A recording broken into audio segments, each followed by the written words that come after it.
اسرائیل پر 7 اکتوبر کو ہونے والے حملے کے بعد حماس اور اسرائیل کے درمیان جنگ تاحال جاری ہے اور اس دوران اسماعیل ہانیہ سمیت حماس کے متعدد رہنما شہید کیے جا چکے ہیں۔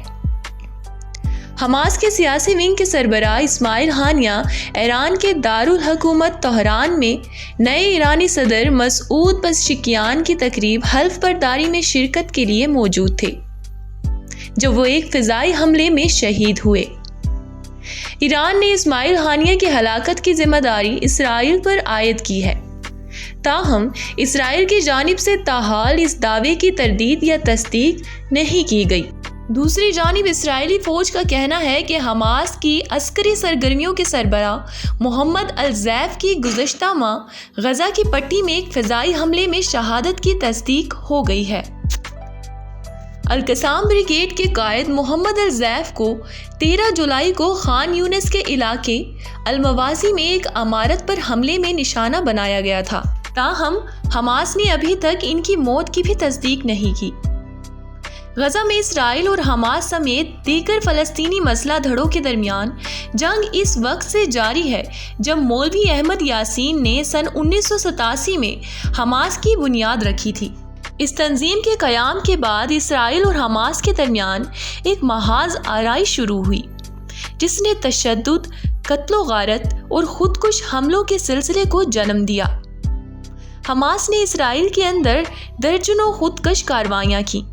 پہلے انتفاضہ کے دوران سینکڑوں اسرائیلی ہلاک ہوئے، جو سن 1987 میں غزہ کی پٹی میں اس وقت شروع ہوا جب یہ علاقہ اسرائیلی کنٹرول میں تھا۔ یہ تحریک مغربی کنارے تک پھیل گئی اور سن 1993 میں اس وقت رکی جب اوسلو معاہدے پر دستخط ہوئے۔ دوسرا انتفاضہ سن 2000 میں سابق اسرائیلی وزیر اعظم ایریل شیرون کی مسجد اقصی میں داخل ہونے کے بعد شروع ہوا۔ یہ پہلے انتفاضہ سے زیادہ خونی اور پرتشدد تھا، جس میں دونوں طرف کے تقریباً 4200 افراد مارے گئے۔ فلسطینی مزاحمت کے ابھرنے کے بعد ہی سے اسرائیل نے فلسطینی دھڑوں کے کارکنوں کو نشانہ بنانے کا سلسلہ شروع کیا اور اس دوران حماس کے درجنوں رہنما قتل ہوئے۔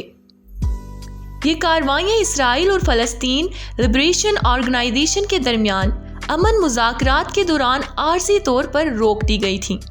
اسرائیل نے گزشتہ صدی میں 90 کی دہائی کے آغاز سے حماس کے رہنماؤں اور کارکنوں کو ختم کرنے کے لیے وسیع پیمانے پر قاتلانہ کارروائیاں کی ہیں اور اس نے تحریک کے سیاسی اور فوجی حکام میں کوئی فرق نہیں کیا۔ اس رپورٹ میں حماس سے منسلک ان شخصیات کا ذکر ہے جنہیں شہید کیا گیا۔ اسماعیل ہانیہ۔ ایران میں شہید ہونے والے اسماعیل عبدالسلام ہانیہ کو عبدالعبد کے نام سے بھی جانا جاتا ہے۔ وہ ایک فلسطینی پناہ گزین کیمپ میں پیدا ہوئے تھے۔ وہ 2017 میں خالد مشعل کی جگہ حماس کے سیاسی ونگ کے سربراہ منتخب ہوئے تھے۔ پہلے انتفاضہ کے دوران ایک احتجاجی مظاہرے میں شرکت کرنے کی بنا پر انہیں اسرائیل حکام نے گرفتار کر لیا تھا۔ 1988 میں حماس منظر عام پر آ گئی اور اسماعیل ہانیہ کو 6 مہینے کی قید کی سزا ہوئی۔ اس سے اگلے برس 1979 میں اسماعیل ہانیہ ایک مرتبہ پھر گرفتار کیے گئے اور انہیں مزید 3 سال قید کی سزا سنائی گئی۔ انہیں بعد میں حماس کے دیگر رہنماؤں کے ساتھ غزہ سے بے دخل کیا گیا اور لبنان بھیج دیا گیا۔ اس کے بعد اسماعیل ہانیہ تقریباً 1 برس تک جلا وطن رہے، تاہم وہ 1 سال بعد غزہ لوٹ آئے۔ اسماعیل ہانیہ کو 1997 میں شیخ احمد یاسین کے دفتر کا سربراہ مقرر کر دیا گیا تھا۔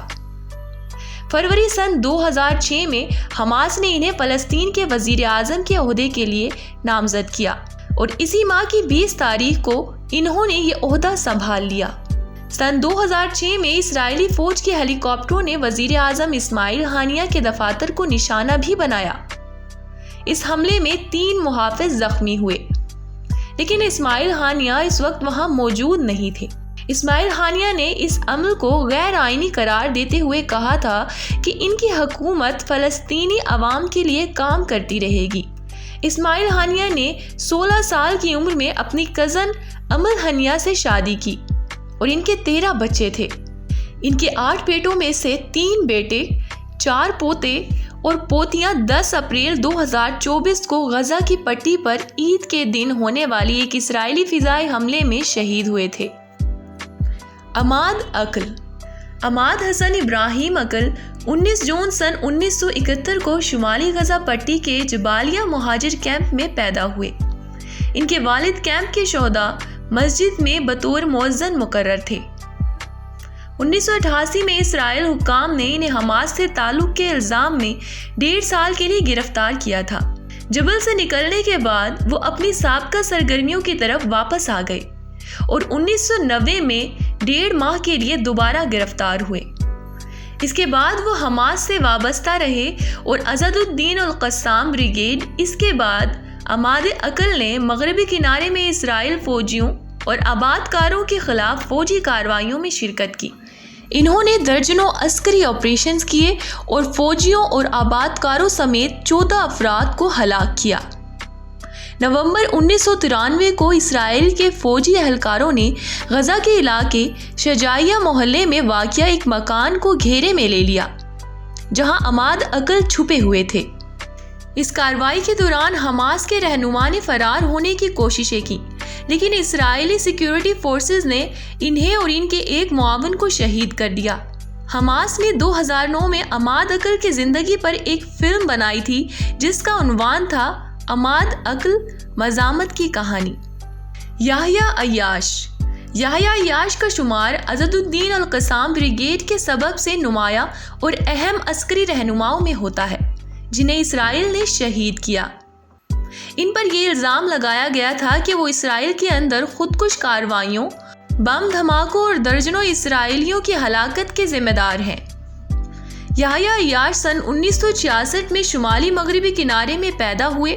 انہوں نے بیرزیت یونیورسٹی سے الیکٹریکل انجینئرنگ کی۔ یحییٰ عیاش پر جن اہم ترین کارروائیوں کا الزام عائد کیا گیا تھا ان میں 6 اپریل 1994 کو افولا شہر میں ہونے والا ایک کار بم دھماکہ شامل تھا جس میں 8 اسرائیلی مارے گئے تھے۔ یہی نہیں، 13 اپریل 1994 کو حدیرہ شہر میں ہونے والے خودکش آپریشن کی ذمہ داری بھی انہی پر عائد کی گئی تھی اور اس آپریشن میں 7 اسرائیلی ہلاک ہوئے۔ کہا جاتا ہے کہ ان کی جانب سے کیے گئے ایک اور آپریشن میں 19 اکتوبر 1994 کو 22 اسرائیلی مارے گئے تھے۔ یحییٰ عیاش 1994 کے آخر میں غزہ چلے گئے کیونکہ اسرائیل کی جانب سے ان کا تعاقب کیا جا رہا تھا۔ اسرائیلی سیکیورٹی سروس نے 1996 کے اوائل میں یحییٰ عیاش کو اس وقت دھماکے سے شہید کر دیا جب وہ فون پر اپنے والد سے بات کر رہے تھے۔ انہیں ان کی آواز سے پہچانا گیا تھا۔ جمال سلیم اور جمال منصور۔ 31 جنوری سن 2001 کو اسرائیلی طیاروں نے مغربی کنارے کے شہر نابلس میں حماس کے میڈیا اینڈ سٹڈیز کے دفتر پر بمباری کی جس میں تنظیم کے رہنما جمال منصور اور جمال سلیم شہید ہوئے۔ جمال منصور 1960 میں مغربی کنارے کے بلتا پناہ گزین کیمپ میں پیدا ہوئے اور انہیں مغربی کنارے میں حماس کے بانیان میں سے ایک سمجھا جاتا تھا۔ انہوں نے النجاح یونیورسٹی میں حماس کی سربراہی کی۔ اس سے قبل وہ ہائی اسکول میں اخوان المسلمون میں شامل ہو چکے تھے۔ جمال منصور کو پہلے انتفاضہ کے دوران تعلیم 10 سے زائد مرتبہ گرفتار کیا گیا تھا۔ اسرائیل نے ان کی رہائی کے بعد دسمبر 1992 میں انہیں حماس اور اسلامی جہاد کے سینکڑوں کارکنوں کے ساتھ جنوبی لبنان میں مرج الظہور بھیج دیا۔ فلسطینی اتھارٹی نے انہیں 1997 میں گرفتار کیا اور وہ 2000 میں دوسری انتفاضہ شروع ہونے تک جیل میں رہے۔ جمال سلیم سن 1958 میں نابلس شہر کے عین بیت الماء کیمپ میں پیدا ہوئے اور 1982 میں اردن یونیورسٹی سے اسلامی شریعت کی ڈگری حاصل کی۔ اپنی تعلیم مکمل کرنے کے بعد وہ نابلس میں استاد کے طور پر کام کرنے کے لیے مغربی کنارے واپس آئے۔ وہ 1987 میں حماس کے قیام کے بعد اس کی صفوں میں شامل ہو گئے تھے۔ انہوں نے نابلس میں انجمن فلسطینی علماء کے سیکرٹری کا عہدہ سنبھالا، لیکن اسرائیل نے جلد ہی انہیں جنوبی لبنان میں مرج الظہور جلاوطن کر دیا۔ محمود ابو ہنود سن 1967 میں مغربی کنارے کے ضلع نابلس میں پیدا ہوئے۔ وہ مغربی کنارے میں قسام بریگیڈ کے کمانڈر تھے۔ اسرائیلی حکام کے مطابق ابو ہنود 23 نومبر 2001 کو ایک کار میں سفر کر رہے تھے اور اس وقت ایک جنگی طیارے نے انہیں میزائل سے نشانہ بنایا۔ ابو ہنود نے 1985 میں القدس یونیورسٹی سے اسلامی شریعت میں BA کیا تھا۔ اپنی تعلیم مکمل کرنے سے پہلے ہی وہ شمالی مغربی کنارے میں قسام بریگیڈز کی کمانڈر کا عہدہ سنبھال چکے تھے۔ ابو ہنود نے 1997 میں اسرائیلیوں کے خلاف کئی کارروائیاں اور خودکش حملوں میں حصہ لیا اور اسرائیل کے مطلوب ترین افراد میں سے ایک بن گئے۔ اسرائیل کا کہنا ہے کہ ابو ہنود نے سن 1997 میں یروشلم میں 2 مہلک حملوں میں کلیدی کردار ادا کیا تھا، جس میں 21 افراد ہلاک ہوئے تھے۔ اسرائیلی فوج نے سن 2000 میں مغربی کنارے کے قصبے اسیرا میں ایک گھر کے اندر انہیں گھیر لیا تھا، تاہم وہ اسرائیلی فوج سے لڑنے کے بعد فرار ہونے میں کامیاب ہو گئے تھے۔ اس دوران 3 اسرائیلی فوجی ہلاک ہوئے تھے۔ اس کے بعد ابو ہنود کو فلسطینی اتھارٹی نے گرفتار کیا اور حماس سے تعلق کے الزام میں 12 سال قید کی سزا سنائی۔ ابو ہنود بھی سن 1992 میں مرج الظہور بھیجے جانے والوں میں شامل تھے۔